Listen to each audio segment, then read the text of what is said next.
Hola, ¿qué tal?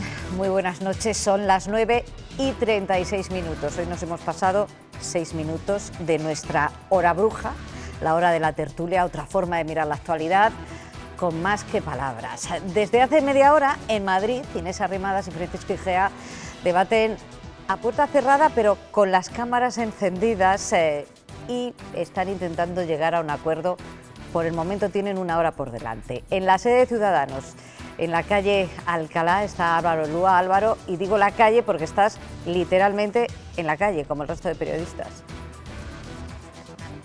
Sí, en la puerta. Es cierto que Ciudadanos ha habilitado una sala para poder seguir el debate en una de las plantas, pero aquellos medios que necesitaban tener un punto de directo nos hemos tenido que venir a la calle. El acceso a lo que está ocurriendo dentro de lo que es habitualmente la sala de las ruedas de prensa es esto, lo poco que podemos ver aquí a mi izquierda, porque a esa sala tan solo han tenido acceso el equipo más cercano de cada uno de los candidatos. Hemos podido ver, por ejemplo, a Begoña Villacís, a Marcos de Quinto, al viceconsejero de Empleo de la Junta de Castilla y León, David Martín. El debate ha comenzado con 8 minutos de retraso. Hay que recordar que no han hablado ninguno de los dos candidatos a la salida, como en un principio, a la entrada, como en un principio sí que estaba previsto, y que el debate está moderado por el periodista de ABC, Juan Fernández Miranda, periodista parlamentario de este periódico. Recordemos que ambos candidatos llegan ya con sensaciones tras la elección de compromisarios de este pasado fin de semana, donde Inés Arrimadas logró el 80% de los compromisarios,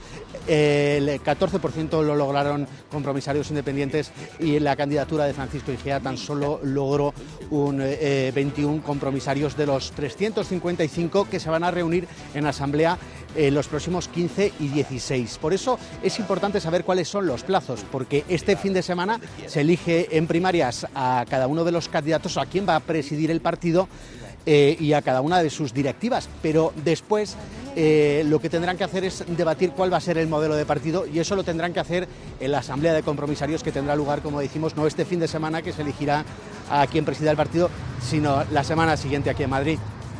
Muchas gracias, Álvaro. Y que no pases mucho frío. Ese debate será uno de los asuntos que van a analizar nuestros 3 invitados de esta noche. Ángela de Miguel, presidenta de la Confederación Vallisoletana de Empresarios. Muy buenas noches, gracias por estar aquí. Buenas noches. Julio González Calzada, que es delegado de la Buenas edición noches, Nati. del norte de Castilla en Palencia. Y a mi lado tenemos a un periodista, a un hombre además que conoce también las instituciones por dentro. Se trata de Ignacio Miranda. Buenas noches por estar aquí. Buenas noches, Nati. Buenas noches a todos. Hay muchos temas de los que hablar, muchísimos temas importantes que están pasando estos días y que merecerían un análisis en profundidad, pero todos están quedando empequeñecidos por un organismo microscópico. Nuevos casos en Castilla y León, llevamos 11, 193 en España, de ellos 3 niños, e Italia, que acaba de decretar en todo el país el cierre de las escuelas y de las universidades. De la evolución de la epidemia del coronavirus y de sus consecuencias económicas nos habla Olivia Guillén en su informe diario. Sí, hoy se ha confirmado la segunda muerte por coronavirus en nuestro país. Se trata de un hombre de Vizcaya, de 82 años, con enfermedades crónicas y que padecía neumonía. Ya son al menos 200 los infectados en España, 3 de ellos son menores, 2 en Castilla-La Mancha y una niña de 4 años en Madrid. De momento no se contempla cerrar colegios aquí en nuestro país, pero el gobierno italiano sí ha tomado la decisión de cerrar escuelas y universidades al menos hasta el 15 de marzo. Lo que sí recomienda el Ministerio de Trabajo es que se paralice la actividad laboral en aquellos centros en los que pueda existir riesgo de contagio. Así lo ha explicado en una guía de actuación que ha publicado hoy. En Arabia Saudí se va a prohibir el acceso a la Meca. En Israel se va a poner en cuarentena a todos aquellos viajeros que vengan de 5 países europeos, entre ellos está España. Y en Hong Kong se ha confirmado el primer perro con coronavirus contagiado por su dueña. Muchas gracias, Olivia. Pues esa es la realidad que tenemos. Yo no sé a vosotros, a mí cada vez me asusta más y la economía también empieza a temblar más de lo debido. El Fondo Monetario Internacional acaba de habilitar un fondo de 1 billón de euros. ¿Esto qué está pasando? Puede ser todo, yo es que es una de las opciones que me planteo en mi cabeza, para no sentirme tan intimidada, que sea una manera de limpiar la economía mundial. Bueno, no sé si limpiarla, que nos cueste, de momento se calcula que en torno al medio punto del PIB mundial se puede perder este año como consecuencia, y estamos en marzo, como consecuencia de la actividad del coronavirus en función de cómo evolucione en los próximos meses. Yo creo que el Fondo, en este caso Monetario Internacional, ha previsto unos daños bastante importantes, son ya daños bastante importantes. Hay la mayor empresa de Apple que fabrica sobre todo teléfonos móviles en China, con 150.000 trabajadores, lleva 2 meses sin trabajar, lo cual significa que Apple en este momento está sufriendo seriamente esas consecuencias. Y no es la única compañía, hay otras muchas compañías que llevan tiempo paradas en China y vamos a empezar a notar pronto esa ola del paro en China con la falta de suministros a muchas de nuestras compañías. Pues la verdad es que el impacto económico va a ser duro, habrá que ver efectivamente cómo evoluciona esto en los meses venideros, pero sí que es verdad que ya en breve esa paralización de la economía en China, que está ya afectando en varios niveles también ya pues a Europa y lógicamente a España. Por un lado, no nos están llegando, en breve van a dejar de llegar suministros. ¿Vosotros tenéis alguna queja ya, alguna realidad desde la Confederación de Empresarios? Nosotros conocemos ya de que hay empresas que van a sufrir ya, todavía tienen stock, pero que ya les queda, bueno, pues que a mediados de marzo así puedan empezar a sufrir ya problemas de desabastecimiento. Sobre todo el sector del automóvil, que depende para algunas piezas, es muy difícil encontrar sustitutos, sobre todo para el tema electrónico.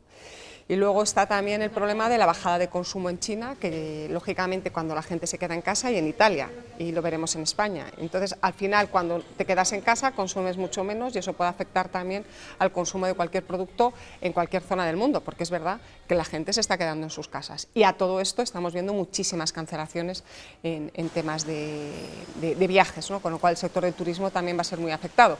Y ya, por ejemplo, el gobierno francés, que esto nos afecta a España por todos los que vienen a estudiar español y especialmente a nuestra comunidad autónoma, el gobierno francés ha prohibido que a los estudiantes franceses que salgan en ningún viaje pues, escolar y demás fuera de Francia, con lo cual eso está suponiendo también pues, cancelaciones de viajes que afectan a los centros de español, con lo cual al final es una rueda que aunque a nosotros no nos toque directamente, luego de manera indirecta pues nos va a ir afectando a todos con una ralentización de la economía que ya estábamos sufriendo y que esto lo que va a hacer es que todavía se ralentice más. Creo que estamos ante un horizonte complicado, lo comentábamos antes, porque de alguna manera el cambio climático y la globalización son dos factores fundamentales a tener en cuenta en lo que es el coronavirus, ¿no? Es decir, si tú preguntas a los expertos, a los microbiólogos, te dicen que todos los años surgen enfermedades distintas. El año pasado, por ejemplo, salió en prensa escrita, Julio se acordará, hubo casos de liebres afectadas por la mixomatosis, es decir, un virus que siempre ha aquejado exclusivamente a la población de conejos, se transmuta, cambia y llega a la liebre, que es de la familia, pero no es la misma especie, ¿no? Y el año anterior fue el Zika, el famoso virus del Zika también. Entonces, la globalización en sí y el cambio climático, por lo que supone de aumento de las temperaturas, la globalización por la rapidez de las comunicaciones y del movimiento de personas, abre un horizonte desconocido en el que desde luego las enfermedades nuevas van a ser una realidad o incluso las ya existentes pueden variar y mutar, trayendo consecuencias pues serias desde el punto de vista sanitario y desde el punto de vista de la actividad económica, ¿no? Está fuera de toda duda. Pero quiero verlo desde el otro punto de vista, Ignacio. Yo creo que la globalización también colabora en ocasiones y en estos casos puede resultar un elemento importante de colaboración, porque también permite que en este momento determinadas soluciones sean soluciones transmisibles casi de inmediato a todas partes. Sí. Y eso hace que problemas que se tardaron muchos siglos en resolver, la viruela, por ejemplo, que se tardó siglos en conquistarla y en conseguir reducirla a esas únicas dosis que se conservan en Suiza y en Moscú, en este momento, hoy sería mucho más fácil que las personas, las vacunas, que cualquier sistema pudiera transmitirse de inmediato a todas partes y que los profesionales de todas partes rápidamente pudieran utilizarlo. La globalización no es en sí un movimiento malo para determinadas cosas o que resulte malo. Es algo que ha ocurrido a este planeta a medida que nos hemos hecho grandes o que el planeta se nos ha hecho pequeño porque nosotros somos cada vez más rápidos. No podemos acusar al movimiento de la globalización de las cosas que podrían ocurrir de cualquier otra manera. Podríamos estar sufriendo un coronavirus que hubiera nacido en China hace 500 años y estaríamos sufriéndolo en este momento si viviéramos en el siglo XV y no sabríamos ni siquiera que proviene de China. Igual lo llamaríamos el mal, pues no sé, de dónde hubiera llegado, el mal italiano. La gripe española. Sí, o la gripe española, como sí. ocurrió. Hoy en día la globalización también permite que las soluciones sean más rápidas, más eficientes y que además lo que ha ocurrido en China lo hayamos conocido en el resto del mundo casi de inmediato. Yo quiero volver al ámbito laboral porque supongo que habréis tenido conocimiento de lo que ha surgido por parte del Ministerio de Trabajo, esa recomendación de que en el momento en el que se piense que alguien puede estar infectado en una empresa, se cierre la empresa.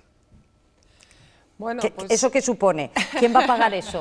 ¿Quién va a pagar al trabajador? Bueno, la verdad es que yo creo que es una decisión muy drástica y que además no encaja muy bien con las advertencias del Ministerio de Sanidad, con lo cual aquí tenemos un problema serio. Es decir, si Sanidad no está dando las alarmas, que tendría que ser lógicamente el Ministerio competente, porque además es donde tiene a todos los epidemiólogos y que yo creo que además lo está haciendo bastante bien, con determinada sensatez, claro, ordenar así sin más, sin conocer nada y sin que no tengas una instrucción expresa de quien tiene que hacerlo, que yo creo que son los expertos sanitarios, pues yo creo que es bastante grave y que puede causar un impacto económico muy duro y que además no se han arbitrado medidas para poder compensar ese daño en las empresas, porque estamos hablando de fuerza mayor. Con lo cual, si queremos crear ese alarmismo y queremos generar esa psicosis que no la está generando el Ministerio de Sanidad, pues desde luego tendremos que habilitar medidas para que tanto los trabajadores como las propias empresas podamos tener cubiertos. Porque una de las cosas que efectivamente desde el punto de vista económico está afectando en China es un problema de liquidez importante en las empresas porque no están teniendo entradas de dinero, tienen que tener salidas con los trabajadores y todo eso lógicamente hay que establecer una serie de medidas porque estamos hablando en muchos casos de fuerza mayor que las empresas no tenemos por qué asumir todo esto, ¿no? Y que además todas estas medidas se han hecho sin tener en cuenta ni a los trabajadores ni a los empresarios, sin tener en cuenta absolutamente a nadie y también pues casi parece ser que ni siquiera al Ministerio de Sanidad, con lo cual al final creo que el alarmismo, si ya estamos hablando de que vamos a bajar bastante el PIB de España, estamos en una recesión, en una desaceleración, vamos a intentar no llegar a la recesión y seamos sensatos y tomemos las medidas que en cada momento de manera sanitaria se aconsejen. A mí me sorprende que, por ejemplo, hemos conocido que en la comisaría de León un agente del Cuerpo Nacional de Policía que ha resultado afectado ha sido mandado a su casa para ser tratado. Al parecer fueron dos ciudadanos de Corea con los que habló, los que lo han podido transmitir, no están localizados, y se ha desinfectado debidamente la comisaría de policía de León. Se les ha dicho a los ciudadanos que acudieran a presentar denuncias a San Andrés de Rabanedo, pero no han dejado de ir a trabajar los policías. Por lo tanto, si el Estado obra de esa manera en administraciones públicas y en dependencias de su titularidad, no puede pedir una medida drástica o severa a la iniciativa privada. Me parecería, desde luego, un error que está fuera de todo lugar. Pero no debería ser el Ministerio de Sanidad quien dijera eso. Yo creo que sí. Ministerios. Yo creo que Quiero decir, no representa, voy a ser políticamente incorrecto, no representa la diferenciación que existen entre los dos partidos que forman el gobierno en este momento, que sea el Ministerio de Trabajo quien dé unas instrucciones y no sea el Ministerio de Sanidad, que corresponde, curiosamente, a otra formación política, en este caso al PSOE, y el Ministerio de Trabajo a Podemos, que no haya habido entre ambos coordinación. Lo lógico sería que sea el Ministerio de Sanidad quien coordine en España todas estas iniciativas, y no el de Trabajo, que seguramente tiene grandes profesionales sanitarios, pero no son los especialistas para este tema. Igual que solo está viendo un portavoz oficial al efecto, que es el ministro de Sanidad y el doctor Simón, efectivamente. Sí, así debería ser. Yo creo que además se está haciendo con mucha sensatez y que se está dando un discurso bastante sensato, se está controlando bastante la situación y yo creo que hay que seguir un poquito en la misma línea porque al final los alarmismos y las medidas drásticas pues tienen unas consecuencias que a veces son difíciles de medir, porque es verdad que a todos nos encantaría, es decir, lo primero que pensamos es ¿qué es lo mejor para no contagiarse a nadie? Pues que todos nos quedemos en casa. Pero claro, evidentemente eso que a priori podía parecer estupendo y maravilloso tiene un impacto económico terrible y podríamos llegar a una situación en la que podríamos tener muchas más familias en el paro, un problema económico importante y que lógicamente fuera a lo mejor tuviéramos que sufrir mucho más los ciudadanos españoles por las consecuencias tomadas a lo mejor sin pensar que por el propio impacto de la enfermedad, porque habrá que ver en cada caso si realmente existe riesgo de contagio o no existe, porque si existe un riesgo real, lógicamente habrá que adoptar las medidas. Pero bueno, habrá que valorarlo y ver en qué casos y en qué condiciones, lógicamente. Tal y como están las cosas, ¿veis posible que se suspendan los actos de la Semana Santa? Esta mañana he tenido oportunidad de leer una entrevista a Antonio Arenas, que es el presidente del Colegio de Veterinarios de Córdoba y catedrático de enfermedades infecciosas. Le hacían la misma pregunta y desde el punto de vista objetivo, como epidemiólogo, dice que en este momento no. Y deja muy claro que la situación actual de España no es comparable a la de Italia de hace 2 semanas, cuando se decide suspender el Carnaval de Venecia. Los casos se localizan en un espacio geográfico muy concreto, que es el norte de Italia, la zona de Lombardía. Venecia está muy cerca, pero la situación en España no es la misma. Es decir, nuestros casi 200 casos están distribuidos por toda España, salvo Murcia y Aragón. Creo que son las únicas comunidades que no tienen ninguno. Por lo tanto, una autoridad de la materia, de hecho asesora en este tema a la Junta de Andalucía, decía que a día de hoy no habría motivo para ello, bueno, con los datos objetivos que tenemos en la mano, ¿no?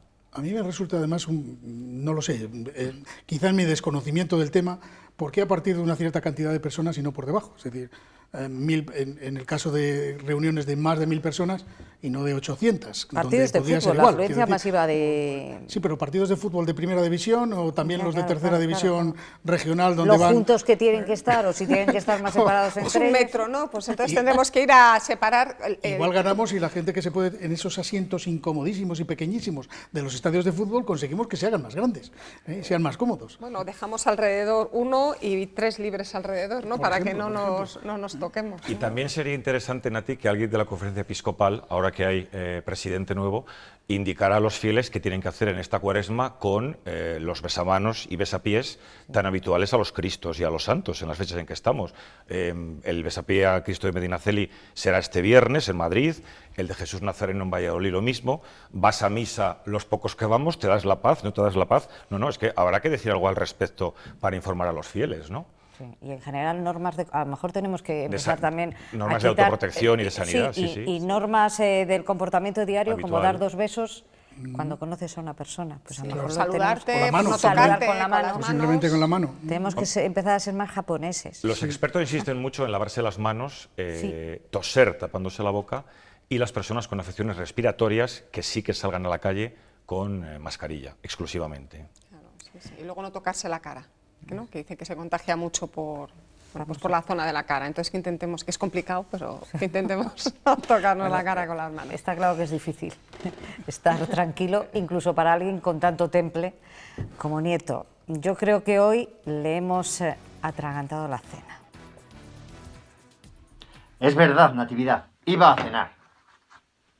Pero me quita el apetito pensar que en Castilla y León tenemos ya más de una decena de casos de coronavirus. En Segovia, en Burgos, en Valladolid. Es importante que no cunda el pánico. Y además, esta alita de pollo puede aguantar un día más en el frigorífico perfectamente. Quita. Bueno, pues a sonreír, que siempre es bueno.